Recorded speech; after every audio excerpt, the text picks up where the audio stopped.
Sometimes the word means to push air out of your mouth, like when a child blows bubbles, or when you blow out the candles on your birthday cake. You can also blow your nose when you are sick. Or when you love someone, you may blow them a kiss. Those expressions are easy to understand, but what does it mean to blow someone's cover? Here is a hint.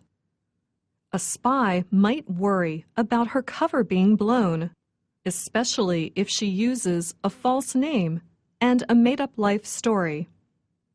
When someone's cover is blown, that person's real identity is discovered. But even us non-spies can use this expression. Anytime you present false information and then you let the truth slip out, you have blown your cover.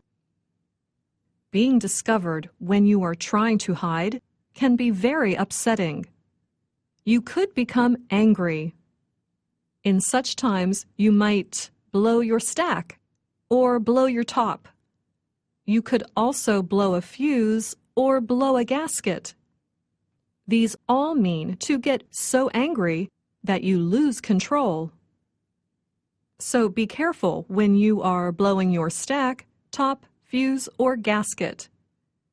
When you are so angry, you might make mistakes.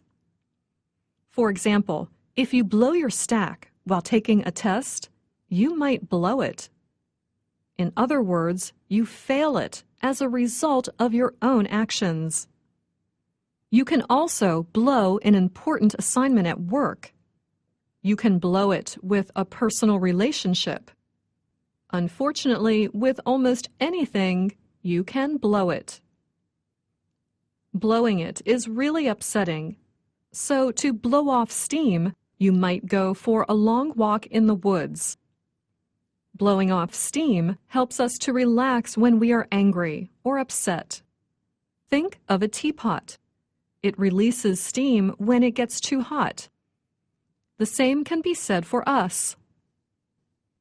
Now, let's talk about grammar for a moment. As you probably know, when we use the active tense of a verb, the subject is doing the action. In the passive tense, the subject is receiving the action. For example, we often use the expression mind blown in the passive tense. You can have your mind blown by just about anything that's really, really good. I've had my mind blown by a really smart movie or by a really delicious meal. You can also turn this expression around and make it active. For example, I can say, I had an amazing Saturday night.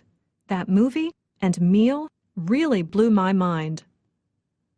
We also commonly use this expression as an adjective. Let's say you are a great soccer player. Your abilities to dribble and score are mind-blowing. In fact, in your last season, every game you played was a blowout. In other words, your team beat the other team by many, many points. Now, let's say that during one of those blowout games, you scored the most points. So, when reporters interview you, you take credit for the win. You even criticize your teammates for almost blowing the game with all of their mistakes.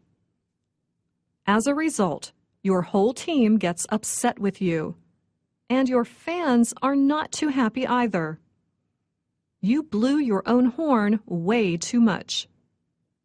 When people blow their own horns, they talk too much and too proudly about their own successes. The words may be music to their ears, but others rarely enjoy listening to people blowing their own horns. But let's go back to your soccer game. Everyone is angry with you after you blew the press conference. So you decide to leave town for a few days, just until the bad press blows over. When a storm blows over, it passes. If I look out the window and see that the dark clouds are moving quickly and blue skies are in the distance, I can say, "Don't worry, this storm will blow over soon." Happily for us, problems can blow over too. See, we have thousands of expressions that use the word blow. Okay, not really thousands. I am blowing things out of proportion. When you blow something out of proportion, you make it seem bigger and more important than it is. Since we are talking about making a big deal out of nothing, we have a fun expression that means the same thing. If you make a small problem into a bigger one, you have made a mountain out of a molehill.